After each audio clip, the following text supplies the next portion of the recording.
Welcome, all Kitty Jazz Club members and subscribers. In today's course, we'll be covering understanding the grand staff, giving you a solid understanding as to what it is we're looking at when beginning to read music. Before covering the grand staff, let's first talk about what is a staff. A staff is also called a stave. It consists of 5 lines in 4 spaces with a treble or bass clef to indicate the pitch. The treble clef to represent the higher tonalities and the bass clef to represent the lower tonalities. Included on this staff or stave is a time signature to establish the meter and also a key signature to indicate the key. Now let's take a look at the notes on the staff or stave. Let's start with the treble clef reading the lines. On the bottom line, we start with E. Our second line is G. Our third line is B. Our fourth line is D. And our fifth line is F. Now, a good way to remember these letters on the lines is by reciting these words. Every good boy does fine. Okay, so let's move on to the bass clef. On the bass clef, the same principle applies.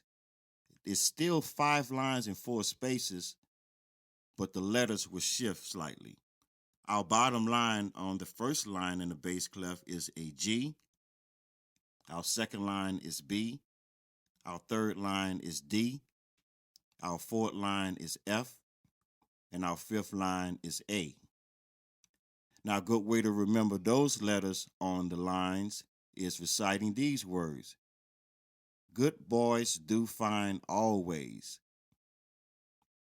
Okay, so let's move on to the spaces, going back to the treble clef. Starting from the bottom, our first space is F. Our second space is A. Our third space is C. Our fourth space is E. As you can see, it spells out the word face. Now, let's move to the bass clef. Starting from the bottom, our bass clef, the first space is A, second space is C, third space is E, and our fourth space is G.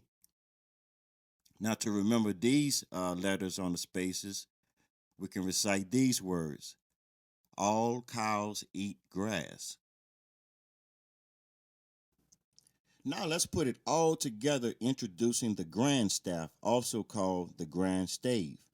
It's a combination of both staves put together, with the top stave being a treble clef and the bottom stave being the bass clef.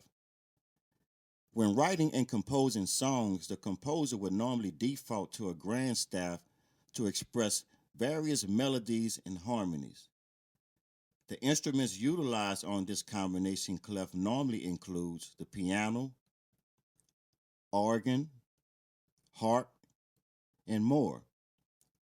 String arrangers especially would often start with a grand staff to sketch their ideas before transferring them to a broader staff. Okay, so this will complete our overview of the grand staff, leading us into our next course, which is key signatures and circle of fifths.